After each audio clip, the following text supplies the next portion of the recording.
मऊगंज जिले में कलेक्टर और एसपी द्वारा भ्रष्ट व्यवस्था को बढ़ावा देने के आरोप लग रहे हैं, जिससे स्थिति इतनी बिगड़ गई है कि अब उनके ही आदेश को धता दिया जा रहा है। मऊगंज जिले की पुलिस कप्तान कलेक्टर के आदेश का पालन कराने में अक्षम साबित हो रहे हैं। ऐसे ही एक मामले को लेकर कलेक्टर कार्यालय का बीते 2 माह से चक्कर लगा रहे रावेंद्र प्रसाद पटेल पिता रामाश्रय पटेल निवासी ग्राम इटाहा कला थाना लौर तहसील नईगढ़ी द्वारा आरोप लगाया गया है कि वह 5 दिसंबर 24 को कलेक्टर मऊगंज से गुहार लगाया कि उसके गांव के शरहंग किस्म के मृगेंद्र विश्वकर्मा द्वारा गांव के 10-15 घरों के लोगों का आम रास्ता मकान बनाकर अवरुद्ध कर दिया है, जिस पर कलेक्टर द्वारा स्थगन आदेश दिया गया है और तहसीलदार द्वारा लौर पुलिस को स्थगन आदेश का पालन कराने के निर्देश दिए गए, लेकिन आरोपी द्वारा पुलिस से लेन देन कर मार्ग को अवरुद्ध कर दिया है। ग्रामीणों ने बताया कि उक्त सड़क पर पंचायत द्वारा मिट्टी मुरूम डालकर निर्माण कार्य कराया गया था। यदि मकान निर्माण कर लिया जाए तो रास्ता अवरुद्ध हो जाएगा। यहाँ इस तरह की शिकायतें आपको बता दें कि आम हो गई है। दरअसल मध्य प्रदेश का मऊगंज जिला अफसरों की भ्रष्ट कार्यशैली से खूब सुर्खियां बटोर रहा है। आइए सुनते हैं आरोप किस तरह से लगाए गए हैं। क्या नाम है आपका? सुरेंद्र कुमार पटेल। सुरेंद्र कुमार जी। किस गांव से हैं? हम इटाहा कला जोधपुर थाना लौर के अंतर्गत आता है जी, ब्लॉक नईगढ़ी।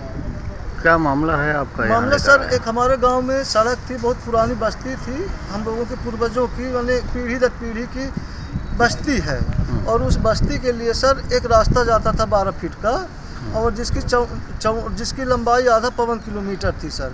ये पूर्व में आज 40-35 वर्ष पहले जमुना सरपंच के द्वारा मिट्टी डलाकर उसमें मुर्मीकरण कराई गई थी रास्ते को, और उसी रास्ते में अभी 2007 में एक विश्वकर्मा विश्वकर्मा ने उस जमीन को क्रय कर लिए सर, और क्रय करके बाकी 6 डिसमिल में उनका मकान बना था। अब ये साइड से एक रास्ता मुर्मीकरण जाता था, अब उसी रास्ते में उन्होंने इसका आवास का पैसा पाया तो उसी रास्ते में घर बना रहा सर सरहंगई जबरदस्ती। जब वो घर बनाना शुरू कर दिए सर तो हम लोग गए पुलिस के यहाँ रिपोर्ट करने। पुलिस बोले ये हमारे यहाँ का मामला नहीं है सर। हम लोग फिर इसके बाद भागे तहसील नईगढ़ी में फरवरी 2022 में सर हम लोगों ने स्थगन आदेश प्राप्त किया। वहाँ से स्थगन चलता रहा। इसके बाद कई बार पटवारी जो है हमारे क्षेत्र के AK पांडे मतलब सर वो पंचनामा बनाए, पहले दिन आके फिर पंचनामा बनाए, सब पंचों का दस्तखत हुआ, पंचायत भवन में बैठ के उन्होंने पंचनामा बनाया। इसके बाद जब उन्होंने पंचनामा वहाँ पेश किए तहसील में तो पंचनामा गलत तरीके से था, जिसमें हम लोगों का हस्ताक्षर था, गांव के लोगों का वो हस्ताक्षर नहीं था।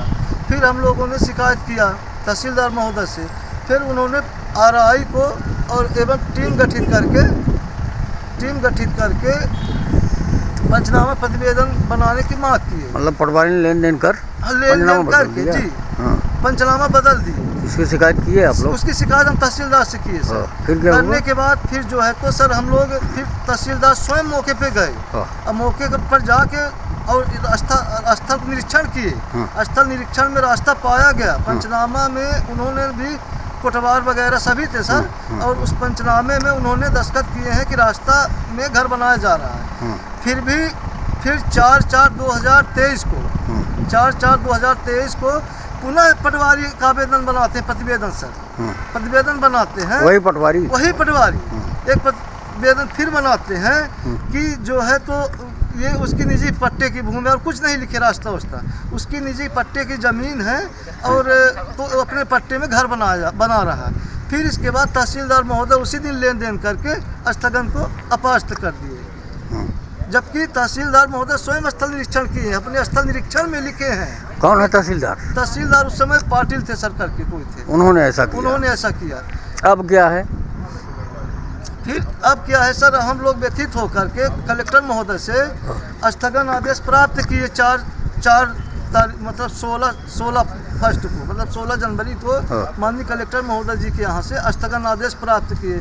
आदेश प्राप्त करने के बाद जो यहाँ से स्टे ऑर्डर मिला तो तहसीलदार महोदय के यहाँ दिए। अब तहसीलदार महोदय पुलिस को दिए तो 19/1 को हम लोगों को वो मिला, क्या बोलते हैं सर, रिसीविंग मिली, पावती मिली कि स्टे तामील हुआ।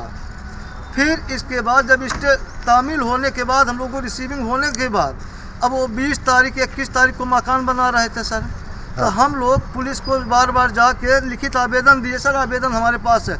4 बार हमने आवेदन दिया पुलिस को सर, लाहौर थाने में, तब भी कोई सुनवाई नहीं। फिर हम 100 नंबर को लगाते थे सर, 4-5 बार लगातार 100 नंबर को फ़ोन किए, 100 नंबर भी आए। 100 नंबर क्या बोलती थी, थाने में आइए आवेदन दीजिए। तो जब हम लोग आवेदन देते थे तब भी आज तक कोई प्रकार की कार्रवाई नहीं की, और धीरे धीरे करके घर की थोड़ा जोड़ाई कर लिया। पहले पिलर था, अब इतनी जोड़ाई कर लिया सर, लगभग 3 फीट। सरहंग टाइप का है? सरहंग, हाँ, गुंडा टाइप का है सर, सरहंग है। अच्छा अच्छा जी, और पुलिस को पैसा दे के, और तो पुलिस वहाँ जाती नहीं कभी मौके पर। मतलब पुलिस कलेक्टर के भी, हाँ, कलेक्टर महोदय के आदेश की अवहेलना कर रहे हैं, जबकि हम लोग बहुत बार गए, हम लोग कई बार पुलिस को फोन किए। मतलब आपके शहर रीवा में आ गया है फैशन इंडिया एवं हैंडीक्राफ्ट आइटम। राजस्थान, उत्तर प्रदेश, मध्य प्रदेश, छत्तीसगढ़, हरियाणा, पश्चिम बंगाल के आकर्षक एवं नई डिजाइनों के सभी आइटम उपलब्ध है।